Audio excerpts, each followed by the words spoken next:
بسم اللہ الرحمن الرحیم. مجھے موضوع دیا گیا تھا تکمیل سربت کی اہمیت، اور یہ موضوع میں نے خود اختیار کیا تھا. میں نے محترم سے کہا تھا کہ اس موضوع پر گفتگو نہیں ہوتی ہے، یہ آدھا دین ہے. آدھی دنیا کو کمانا یہ آدھا دین ہے. ہمیشہ یاد رکھیے، اس دنیا کو دین کے مطابق گزارنا یہ دینداری ہے، یہ تقویٰ ہے. تو ہم دنیا کو نظر انداز کر دیتے ہیں، اور اسلام کے جو بہت سے ناقص تصورات ہیں جنہوں نے بہت نقصان پہنچایا ہے.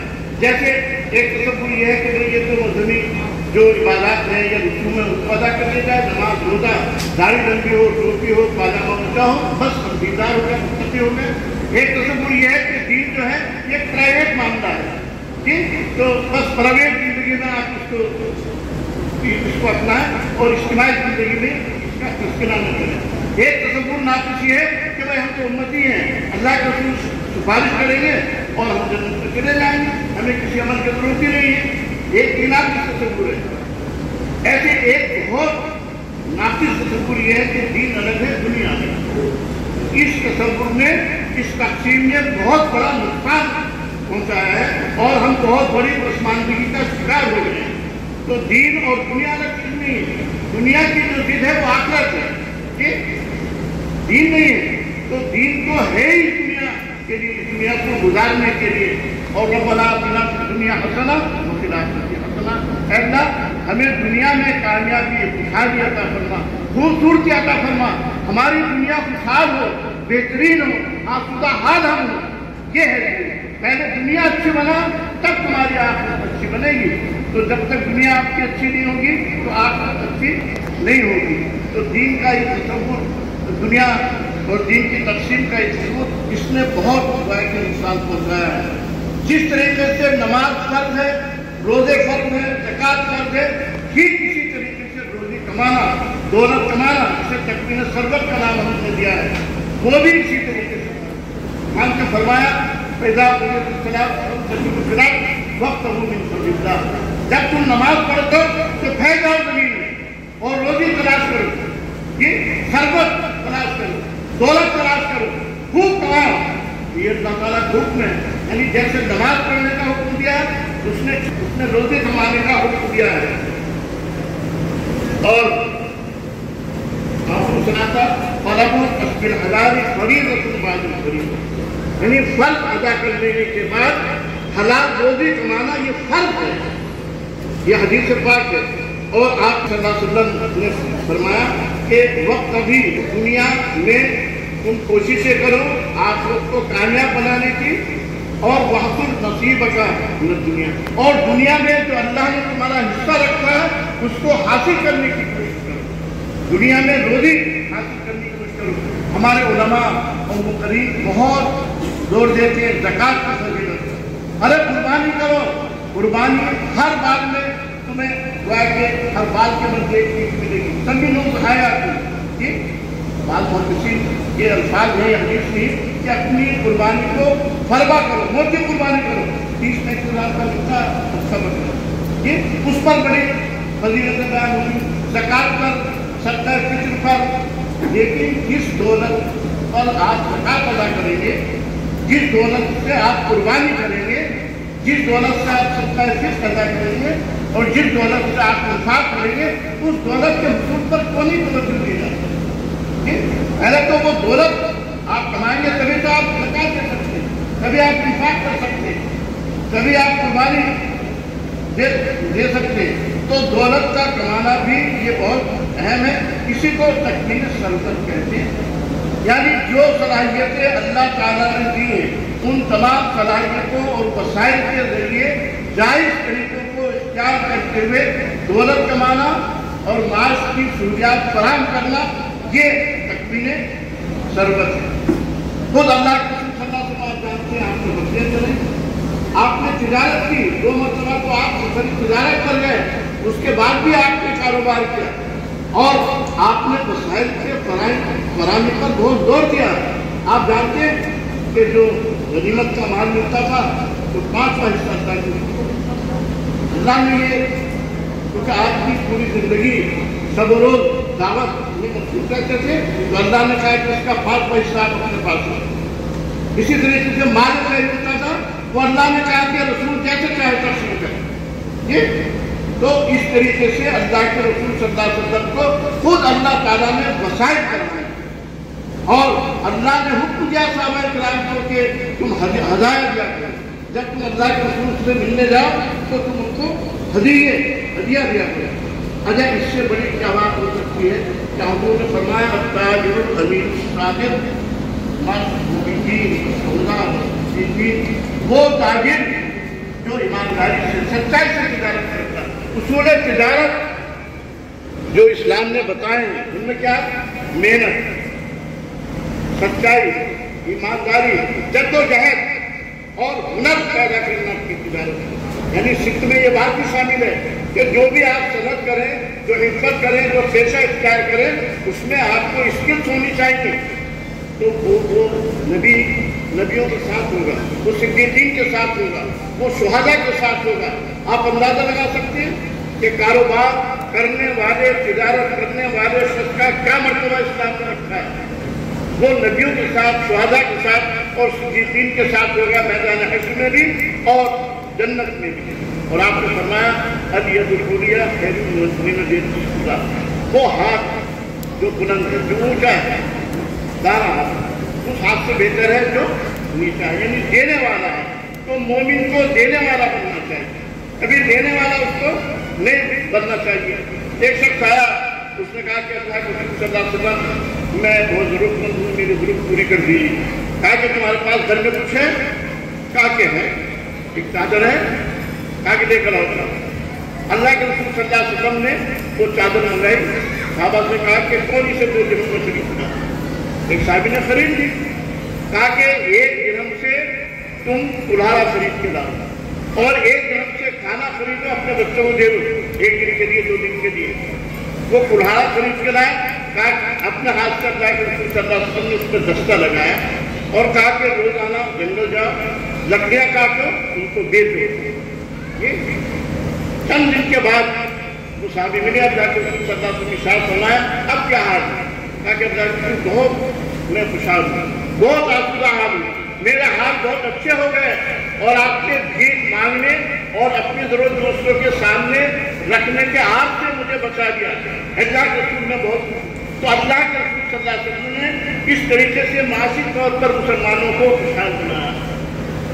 ایک شخص آیا, اللہ کے رسول صلی اللہ علیہ وسلم جب مسافہ کیا تو دیکھا کہ گٹے پڑے ہوئے, آپ کے نشانات. اللہ کے رسول صلی اللہ علیہ وسلم کیا ہے؟ کہا کہ اللہ کے رسول صلی اللہ علیہ وسلم میں محنت کرتا ہوں, حلال روزی کماتا ہوں. آپ نے سب صحابہ کرام کے ساتھ ان کے ہاتھوں کو بوسا کیا اور اس طرح آپ نے حوصلہ افزائی کی, تقویت بخشی. آپ نے اس شخص کی جو محنت سے روزی کمائی, کس طرح اللہ کے رسول. اور آپ جانتے ہیں جب آپ مدینہ تشریف لائے تو مہاجرین بے گھر تھے, بے سہارا تھے, کوئی کاروبار نہیں تھا, روزگار نہیں تھا. تو آپ نے مواقعات قائم کرے. بعض لوگ یہ سوچتے ہیں بس یہ بھائی چارہ قائم کرا دیا. نہیں, مسلمانوں کو معاشی طور پر مضبوط کرنا تھا, ان کی معیشت اور ان کو خوشحالی عطا کرنی تھی. آپ چانچہ جب بھائی چارہ آپ نے قائم کیا, ایک مہاجر کو ایک انصاری کا بھائی بنایا تو انہوں نے آج ہی 2 لاکھ آدھا کاروبار, یہاں تک کہ حساب کا میری 2 بیویاں, میں ایک بیوی کو طلاق دیتا ہوں, تم نے کہا کہ نہیں. جب انہوں نے آدھا کاروبار دینا تھا, صحابہ نے کہا کہ نہیں, ہمیں تو راستہ بتاؤ تجارت. کہاں بن گیا, کہاں سے کیا چیز لائی جاتی, کہاں بیچی جاتی؟ ہم مدینے میں نئے نئے آئے, ہمیں یہاں کے کاروبار میں راستے معلوم نہیں. اور وہ کاروبار شروع کیا.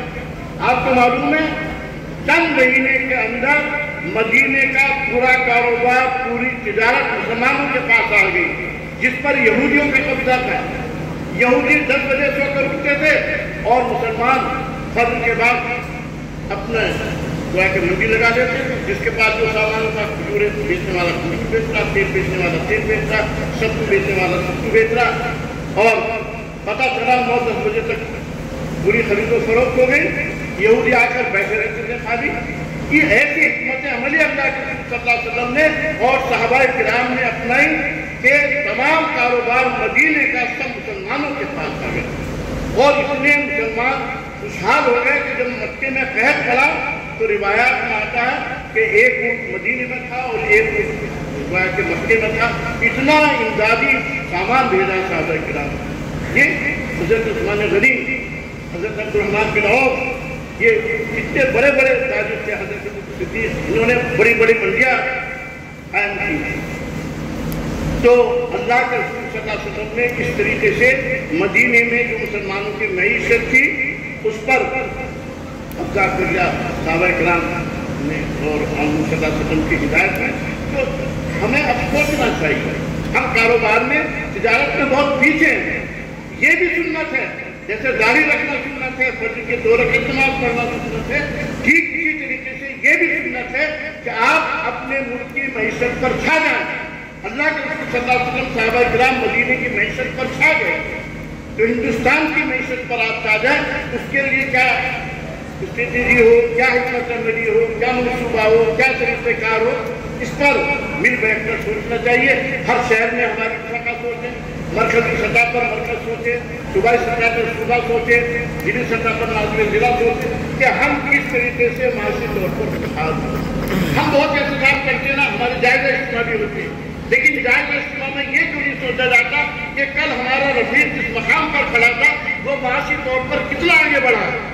ہم یہ تو پوچھتے تم نے کتنا مطالعہ کیا، کتنا قرآن پڑھا، کتنا انفاق کیا، لیکن جس مال سے آپ انفاق کا مطالبہ کرتے وہ کتنا مال اس سے زیادہ کمایا۔ اگر میں آج 10,000 کماتا ہوں تو 1 سال کے بعد میری آمدنی 15,000 ہونا چاہیے، تو اس میں بھی تذکیہ ہو، یہ بھی تذکیہ ہے۔ تذکیہ کہتے ہیں کہ ہر میدان میں آپ آگے بڑھتے رہیں، ہر میدان میں آپ اونچائی کی طرف بڑھیں، تعلیم میں بھی، اخلاق میں بھی، یہ معاشی صورتحال میں بھی، معیشت میں بھی آپ آگے بڑھیں۔ رامپور میں ایک اجتماع ہوا تھا،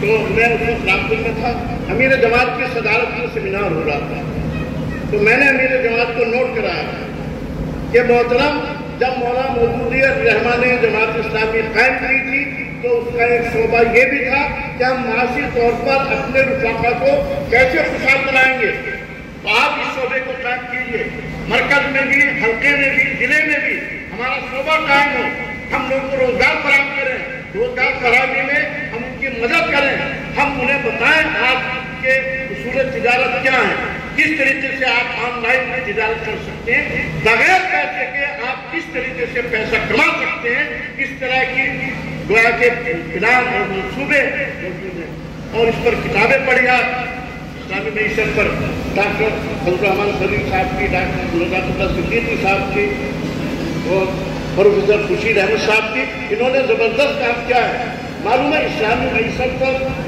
جب ڈاکٹر نجات اللہ صدیقی صاحب نے کام کیا تو انہیں دوسرا فیصل ایوارڈ ملا۔ مجھے وہ وقت یاد ہے جب نجمے نے اپنا 85 سالہ جشن منایا تھا ایمرجنسی میں، تو مولانا نے ڈاکٹر نجات اللہ صدیقی صاحب کو بھی مدعو کیا، بہت سے علماء نے مخالفت کی، کہا ارے جماعت اسلامی پر پابندی لگی ہوئی، آپ ڈاکٹر نجات اللہ صدیقی صاحب کو بلا رہے ہیں۔ مولانا علی میاں رحمٰن نے کہا کہ اسلامی معیشت پر ہندوستان میں صرف ڈاکٹر نجات اللہ صدیقی کو حق ہے کہ وہ اس پر ہمارے درمیان تقریر کریں، اور انہوں نے ڈاکٹر نجات اللہ صدیقی صاحب کو بلایا، ہم نے بھی ان کی تقریر سنی، اور تقریر کہاں سے شروع کی تھی؟ جماعت اسلامی سے، یہاں سے شروع کی تھی۔ رفقاء کرام، میں اپنی طرف سے اور اپنے احباب کی طرف سے سلام پیش کرتا ہوں جو اس صلاحیت کے پیچھے موجود ہیں، اور وہ آج تمہارے ساتھ یہاں شریک ہونا چاہتے تھے۔ یہاں سے ڈاکٹر نجات اللہ صدیقی نے پیدا، تو جماعت اسلامی نے ایسے اساتذہ پیدا کی ہیں کہ دوسرے لوگوں نے بھی ان کی گویا کہ صلاحیت کو، قابلیت کو تسلیم کیا ہے، تو ہم نے راستہ دکھایا ہے پوری دنیا کو۔ اسلامی معیشت کیا ہے، اسلامی بینکاری کیا ہے؟ معلوم ہے آپ کے مرکز میں محی الدین غازی صاحب ہیں، آپ شاید واقف نہیں ہیں، ملیے گا ان سے، وہ دبئی کے اندر اسلامی بینک میں ڈائریکٹر تھے۔ جب مسقط نے یہ سوچا کہ ہم اپنے یہاں اسلامی بینک قائم کریں تو اسلامی بینک کیسے کرے گا بغیر سود کے، تصور نہیں کر سکتے لوگ، تو انہوں نے دبئی کی حکومت سے کہا کہ ہمیں ایسے شخص کو بھیجیے جو ہمیں یہ بتایا کہ بغیر سود کے اسلامی بینک کیسے چلتا ہے، تو انہوں نے محی الدین غازی صاحب کو بھیجا تھا، میں اس وقت مسقط ہی میں تھا، اور انہوں نے عرب رؤسا، عرب جو بڑے بڑے لوگ ہیں مسقط کے، ان کے درمیان تقریر کی عربی میں اور انگلش میں بھی، اور لوگوں نے سوال جواب بھی کیے، تو انہوں نے بتایا کہ بغیر سود کے اسلامی بینک کیسے قائم ہو سکتا۔ تو آپ کے درمیان ایسے ماہرین معیشت موجود ہیں، کیا آپ ہندوستان میں اپنی جماعت کو معاشی طور پر بہت مضبوط کر سکتے ہیں، جہاں ہماری جماعت فکری طور پر، اخلاقی طور پر مضبوط ہو، اصلاح کے، دعوت کے، خدمت کے اور تزکیے کے اچھے پروگرام ہوں، وہی معاشی طور پر بھی ہماری جماعت مضبوط ہو، اور لوگ یہ کہیں کہ لوگوں تمہیں اگر اچھا متقی انسان بننا ہے تو بھی جماعت اسلامی کو دیکھو، اور تمہیں خوشحال اور بازار بننا ہے تب بھی تم جماعت اسلامی کے لوگوں کو دیکھو، یہ کس طریقے سے ترقی کرتے ہیں اور رزق حلال کیسے کماتے ہیں، کسب حلال کیسے کماتے ہیں۔ آپ کو معلوم ہے امام غنی صلی اللہ علیہ وسلم کے دو شاگرد ہیں مشہور، ایک امام محمد یوسف علیہ رحمہ اور ایک امام محمد۔ امام یوسف نے کتاب لکھی، کتاب الخراج، ٹیکس کی کتاب، تمام حکومتوں نے اس سے استفادہ کیا اور ٹیکس کے قوانین بنائے۔ امام محمد نے ایک کتاب لکھی، کتاب الکشف، کیسے کماؤ، کیسے خوشحال بنو، کیسے دنیا میں مالدار بنو، کیسے تکمیل سربت کرو، لیکن وہ کتاب لائبریریوں کی جنت نہیں ملی، کوئی نہیں پڑھتا، اس سے استفادہ نہیں کیا گیا۔ تو حضرات، یہ میں نے ان سے خود کہا تھا کہ اس موضوع پر ایک مرتبہ آپ مجھے گفتگو کرنے کی اور اس موضوع پر اظہار خیال کرنے کی موقع دیں، تو میں یہ چاہتا ہوں، وہ حدیث میرے سامنے آ گئی، وقت عزیز فیما آتاک اللہ دار الآخرہ ولا تنس نصیبک من الدنیا۔ آپ جستجو کیجئے، تلاش کیجئے جو کچھ اللہ تعالیٰ نے آپ کو دیا ہے آخرت کے سلسلے میں، اور اپنے حصے کو مت بھول جاؤ جو دنیا میں تمہارا حصہ اللہ تعالیٰ نے رکھا، اس حصے کو بھی تلاش کرو، روزی کو گویا کہ تلاش کرو۔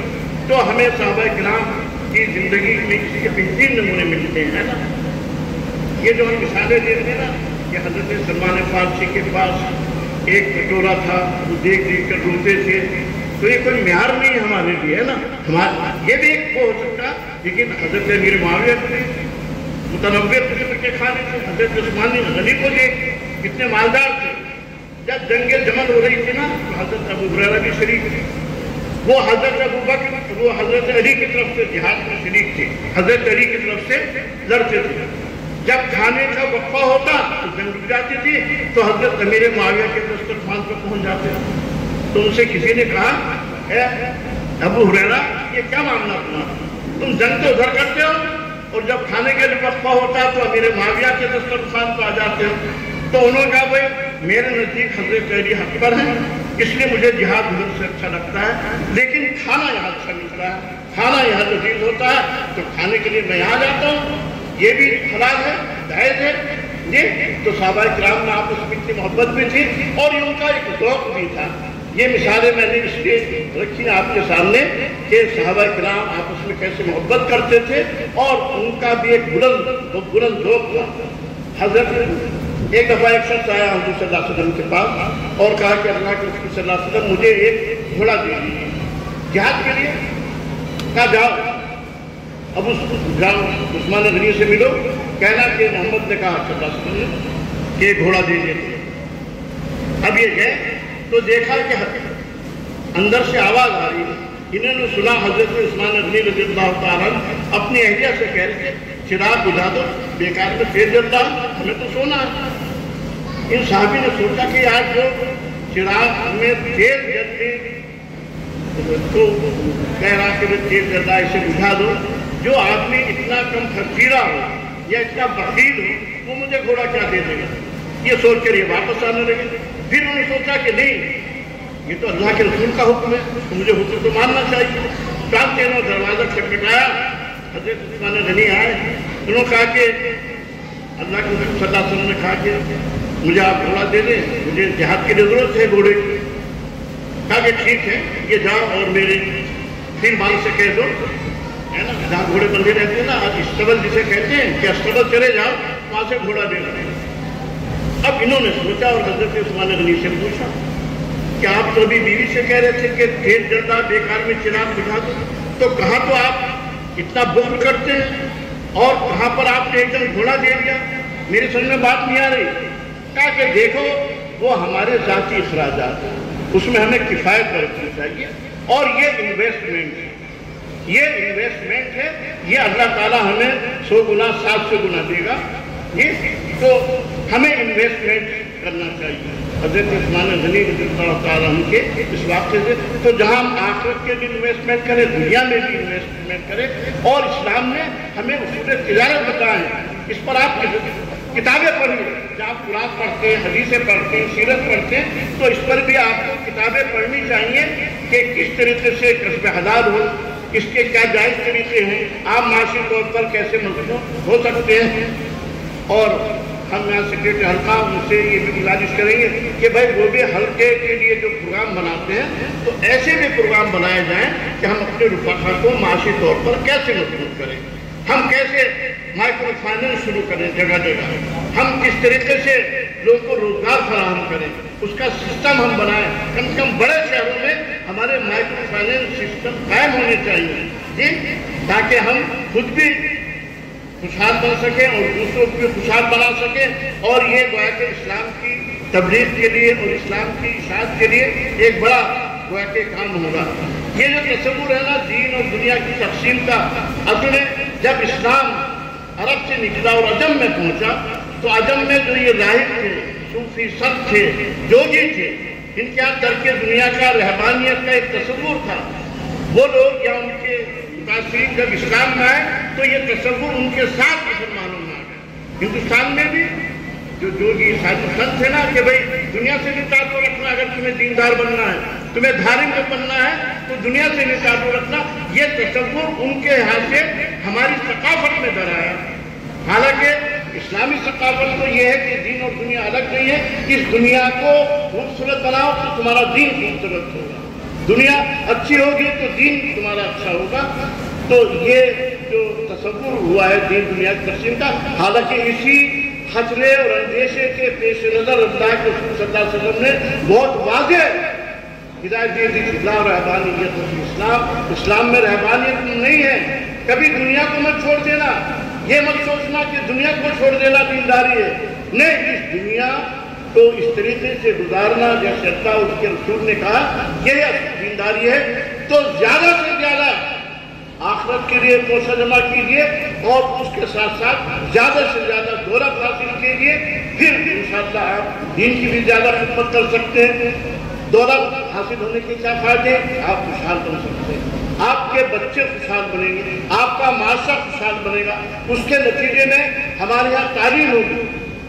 میں اپنے دوستوں کے ساتھ ایک دفعہ کہہ لگا کہ دیکھیں یہاں پر کس طرح 100% تعلیم اور کیسے لوگ خوشحال ہیں، تو وہاں وہ لوگ کسب معاش پر بہت زور دیتے ہیں، اس کی پلاننگ کرتے ہیں۔ ہندوستان میں ایک شہر ہے بھٹکر، کبھی جائیے گا اس کو، وہاں کا ہر آدمی بہت مالدار ہے، تعلیم یافتہ ہے وہاں بھی 100%، وہ بچے کو علم دین بھی سکھاتے ہیں، دنیاوی تعلیم دیتے ہیں، لیکن ہر شخص کو تاجر بناتے ہیں۔ وہ بڑی فیکٹری میں یا بڑی کمپنی میں یا تو منیجر ہے یا بڑا تاجر ہے نا، اس کی دینداری وہاں پر ہر شخص حافظ ملے گا، ہر شخص تعلیم ملے گا، لیکن بڑے بڑے تاجر ہیں وہاں پر۔ یہ کسی وقت کسی موضوع پر بھی تقریر ہو سکتی، 17 ان کی گویا کہ سوسائٹی ہے، 17 ان کی NGOs ہیں جن کے ذریعے سے وہ کام کرتے ہیں، ایک مثالی بستی ہے۔ تو جماعت اسلامی بجنور کو ایک مثالی بستی بنائے گی، یہاں بھی ایک ایسے پروگرام چلائیے، ہمارے مقامی مل کر بیٹھیں، ہم کہاں مائکرو فائننس کے سسٹم شروع کر سکتے ہیں، کہاں پر لوگوں کو روزگار دے سکتے ہیں، ہم خود کیسے خود کفیل بن سکتے ہیں تاکہ آپ کے بچے بھی خود کفیل ہوں۔ ایک صحابی آئے، میں اس کی بات ختم کرتا ہوں، وہ کہا اللہ کے رسول صلی اللہ علیہ وسلم میں پورا میری توبہ قبول ہو گئی ہے، اس خوشی میں پورا باغ صدقہ کرتا ہوں۔ آپ نے فرمایا کہا کہ اللہ کے رسول آدھا قبول کر لیجیے، کہا کہ نہیں، کہا کہ ایک کیا ہے، کہا کہ ٹھیک ہے ایک کیا ہے، تم پورا باغ اللہ کے راستے میں دے دو اور تمہارے بچے بھیک مانگیں، تمہارے بچے غریب ہو جائیں، اس سے بہتر یہ ہے کہ تمہارے بچے خوشحال رہیں اور تم صرف ایک تہائی صدقہ دو۔ یہ تو اپنے بچوں کو خوشحال بنانا، وہ کسی کے سامنے ہاتھ نہ پھیلائیں، وہ کبھی مفسوس کے لائیں اپنے دل کو کہ ہمارے باپ نے ہمارے لیے یہ نہیں کیا ہے، یہ نہیں کیا ہے۔ تو آپ اپنے آپ کو خود بھی خوشحال بنائیے، اپنے لیے، اپنے بچوں کے لیے، اپنے معاشرے کے لیے، سماج کے لیے اور تحریک اسلامی کے لیے خوب دولت کمائیے۔ یہ بھی دین کا انعقادہ ہے، یہ بھی قرآن و حدیث کی تعلیم ہے۔ وآخر دعوانا ان الحمدللہ رب العالمین۔ جزاک اللہ۔